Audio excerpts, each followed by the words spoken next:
Balak, king of Moab, has a problem. I'm serious.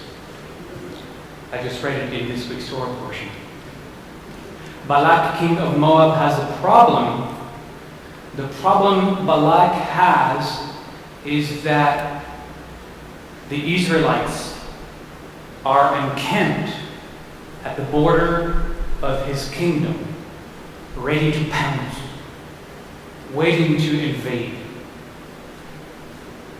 And his soldiers, and himself, but his soldiers specifically, who have heard of what happened to the other armies who dared to stand in the way of the Hebrews, are afraid. They are afraid. They are so afraid that Balak knows that if they get into battle this way, they are certain to be defeated. Balak needs something. Balak needs probably a miracle, but he needs something. He needs something that is going to allow a shift in the energies for his troops, for his soldiers. He has this idea, this great idea. He's going to go ahead and hire Bilam. Now you don't know Bilam probably, unless you were here last year. Bilam is actually really well known all over the Middle East. He is the best professional curser there is. He says in the Torah, those who Bilam curses are cursed. Those who Bilam blesses are blessed. That is the power of Bilam. And so Balak says, if I can get Bilam on my side, if I can get Bilam to come, and in front of my armies to curse these Israelites, that is the edge that I need. That is the little thing that could make a big difference. I'm not going to tell you all the story that how it happens that Bilam is made to come and is convinced, and there's a whole story with a talking donkey. That would be too long. We only have 2 hours together. This talk is just an hour long, so I had to cut it somewhere.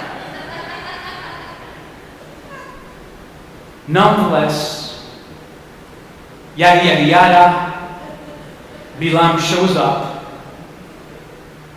in front of Balak's armies. And Balak says, Bilam, I am so glad you're here. Come, please, let's together go up the hill that overlooks the Israelites' encampment, and in front of all my soldiers, please curse them with a great curse, as you're known to do. Bilam says, no problem. He gets up that hill, sets up 7 altars, pronounces all kinds of incantations, sacrifices a few animals, and in the moment he is about to curse the Israelites, God intervenes. God intervenes and infuses his soul with love and compassion. And instead of pronouncing the great curse he was supposed to pronounce, Bilam blesses the Israelites. Balak is besides himself. What have you done in front of my soldiers? You were supposed to curse them, not bless them. Come, let's try it again. There's another hill over there that still overlooks, good perspective, good point of view, overlooks the tribes. Come up there. We'll do it again. This time it's going to work. Bilam says, okay.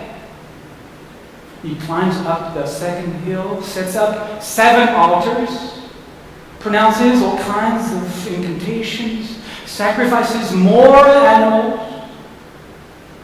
And as he's about to curse the Israelites with a great curse, God intervenes yet again, changes his heart.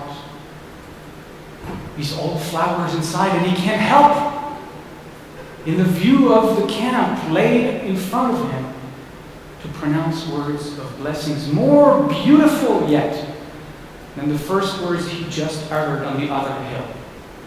Oi, oi, oi, oi.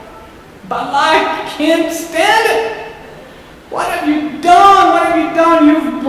them once more. My soldiers now are completely petrified. We are doomed. Yet, there's a third hill right over there. Perhaps on that hill, that has a really great view of the Israelites, dominates really beautifully. Perhaps from that angle, it will work. Now, I'm going to pause here because any one of us who've been in any kind of military service knows that if you're going to be encamped anywhere surrounded by 3 hills and your enemies are on top of those hills, you are doomed. It is not going to work. However, clearly those who wrote this text were priests and people who had no military training. And so they didn't think about this kind of thing. So close that parenthesis. On the third hill, dominating the Hebrew tribes, Balaam climbs up 7 altars, do all kinds of incantations, sacrifices even more animals. And in a moment of pronouncing the great curse, yet again God intervenes. This time, Balaam pronounces the most gorgeous, lengthiest blessing ever pronounced in the face of the earth. That third blessing is so powerful, it has come to us and has become one of the most beautiful sentences that is part of our liturgy, that is part of our tradition. Ma tovhu o'alecha Yaakov, mishkenotecha Israel. How goodly are your tents, O Jacob, your dwelling places, Israel. Now the rabbis are telling us that the reason Balaam could not get himself to curse the Israelites is because from all the angles that he could see, he got to really appreciate how the camp itself was set up. Now you have to realize, we've been traveling for 40 years. If we had a lot of encampments over those years, you have to also keep in mind that 3 million of us were traveling together on this gorgeous camping trip over 40 years. But here we were, and the rabbis are saying every tent was pitched in a way whereby the entrance of your tent will never face the entrance of another person's or another family's tent. Somehow we managed to set up camp in a way that was so sacred, so holy, that we held in sacredness the sanctity of families, that we kept privacy between the tents, that no one could look over to see what the other neighbor was doing. And that overwhelms Balaam, really. That he could see that our tents were so carefully displayed. And we're not talking about the RAI family tent. I mean, some of us may have in mind, the RAI thing, you pitch it and it's 3 minutes and you're done. Think Bedouin kind of large tents, and think family as not just you and your 3 kids. Think family. Think Italian family. Think the whole mishpucha. Not only just the whole mishpucha in that ginormous tent, but also all the possessions you had accumulated over the last 40 years, and the cattle, the goats, all that came with that. Nevertheless, our rabbis tell us, Balaam was overwhelmed by how careful the community was set up. That beloved community, that community was so sacred because of the deep respect for each other's privacy and sacredness and holiness. Ma tovu ohalecha Yaakov, mishkenotecha Israel. How goodly are your tents, O Jacob, your dwelling places, Israel. Now the rabbis are also saying that this is kind of a bizarre sentence, because the Torah is very pithy, and here it is repeating the same thing twice in one sentence. how goodly are your tents, Jacob? Your dwelling place is Israel. Wait a minute. Why? Why the repetition? Why the redundancy? Why is the Torah trying to teach us in that specific blessing? So for us to understand why there may be a difference between the two stanzas, between the two parts of the blessing, we have to go back and understand what Jacob is, who Jacob is. Because Jacob has come to mean now the people of Israel, and Israel is Jacob, Jacob is Israel. They are two sides of the same coin. But Jacob is one of our ancestors, one of our patriarchs. And he is the one who got the name Israel in a very famous episode that took place in the book of Genesis. And if you remember that story, Jacob is alone, also in the wilderness. And the night falls. And he spends the night wrestling with an ish in Hebrew, an apparition, a being, a divine being. Sometimes rabbis translate that word as an angel, but it's really the divine presence. And Jacob wrestles all night long with the divine presence until dawn is about to break, and Jacob asks that divine presence, please bless me. And not only does the divine presence blesses Jacob, it says, Jacob, from this moment forward, your name shall no longer be Jacob, but Israel, because the word Israel means God wrestler, and you have wrestled with divine beings and with your human self, and you have triumphed. From this day forward, your name will now be Israel. And that's actually not exactly true. In the Torah, even after this episode, we see that sometimes Jacob is called Jacob and sometimes Jacob is called Israel. Well, for us to understand why, we have to understand that this story of the God wrestling through the night is a mythical story about human enlightenment. This is an experience, a mystical experience of awakening. Jacob is the image of the one going through the dark night of the soul, wrestling with his own demons, wrestling with his own ego. And the end of that dark night of the soul, as the day breaks, the blessing comes, the sun shines, there is enlightenment. So the name of Israel is a name that means the enlightened one, the one that is at a higher, deeper level of consciousness. Jacob, his name actually means trickster. Jacob, the trickster, is the ego level of consciousness, the ego trickster. The ego trickster that tricks us into believing the stories she's telling us about this reality. The ego trickster that is tricking us into believing the stories that he or she pulls over our eyes, making believe that this is true. So here you are with two different kinds of dwelling places. On one hand, you have Jacob and his tents. When you are at Jacob level of consciousness, at the ego trickster of consciousness, what you see is little tents. And those tents seem to be separate from each other. Those tents are our bodies. Those tents are our lives. Those tents are who we are. They're flimsy. They are barely put together. They have a lot of duct tape all over. And with those tents, we seem to be traveling on our merry camping trip for however long we get to travel.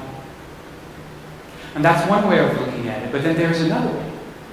There's the Israel consciousness way.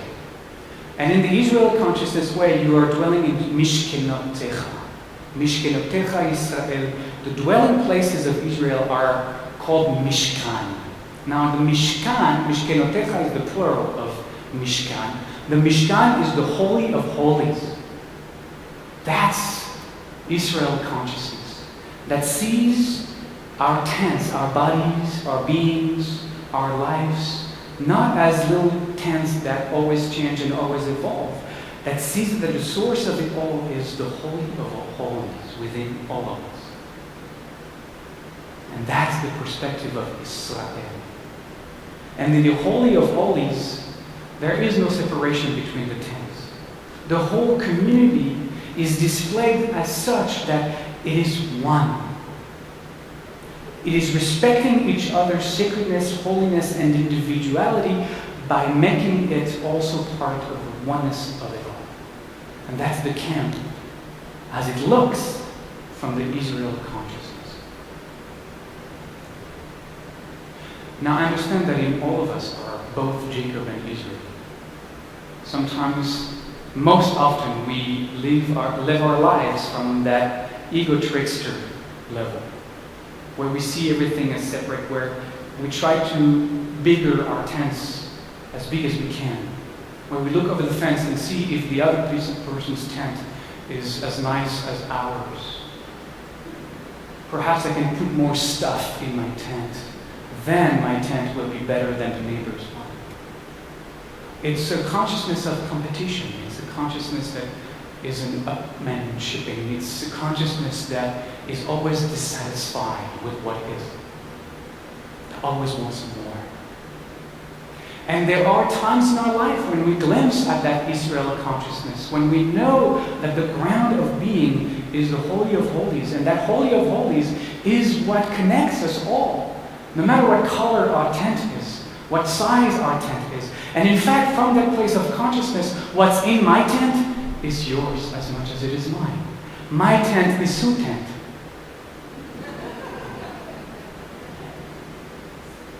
My family is Su's family. What I have is what you have. What you have is what I have. There is no way for me to be jealous of anything. There is no way for me to wanting to bigger and bigger my tent against yours. We all live in one big tent. And I think that's what Balaam saw. That's what Balaam saw. He saw that here was a people who lived from that place of consciousness, that Israel place of consciousness.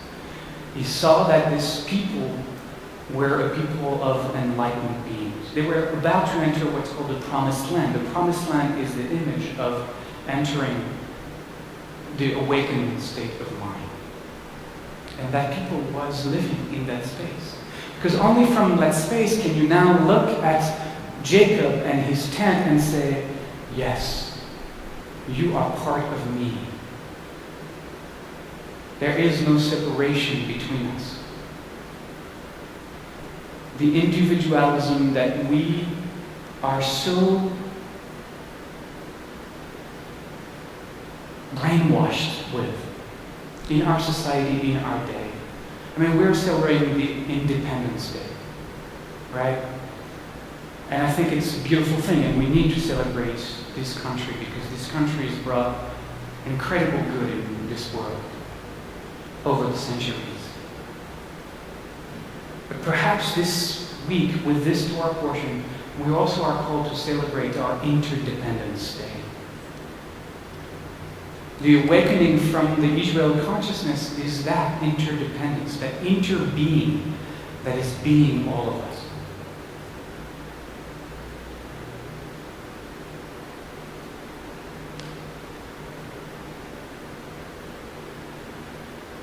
The truth of the matter is, if we look with careful attention at the ills of our world, of our nation, of our world,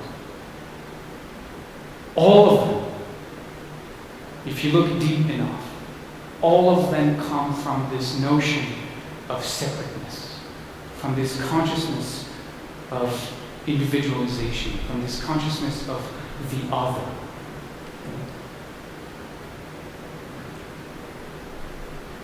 And the process of our healing is that through our spiritual communities, through our spiritual practices, we move beyond that concept of individualism. Because that concept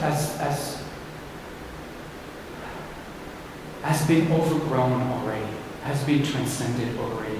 It is no longer useful to the world we want to create together. It was useful at a time and we have outgrown it.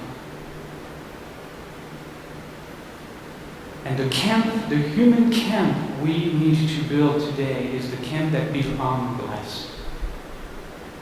The camp that held in sacredness each nation, each people, each tribe, each family, but realized and recognized the interconnectedness of all being at the same time. Where do we start? We start right here. We start right now. There is no other where. There is no other when. We start by looking into each other's eyes and knowing, deeply knowing, that the one that is looking at you through my eyes is the same one looking at me through your eyes. Let me say that again. The one that is looking at me through your eyes is the same one that is looking at you through my eyes. That's Israel consciousness. That's Israel of Shema Israel, Adonai Eloheinu Adonai Echad. That's the Shema Israel, the consciousness that knows that that which is doing the looking is not Jacob, it's not Philip, it's not Lynn, it's not Olivier, it's not Shelley. That one that is doing the looking, that is doing the talking, that is doing the blessing, is the same one that energizes all of our bodies, that speaks all of our words. So we practice right now. I want you to turn to the person next to you, the person behind you, and I want you to know in your heart as you look at them, the oneness that is behind their eyes. The same oneness that is behind your eyes. Because if we can't practice with each other here as a community, as a family, we have little chance of practicing that in the world when we meet people that don't think the way we think, that disagree with us.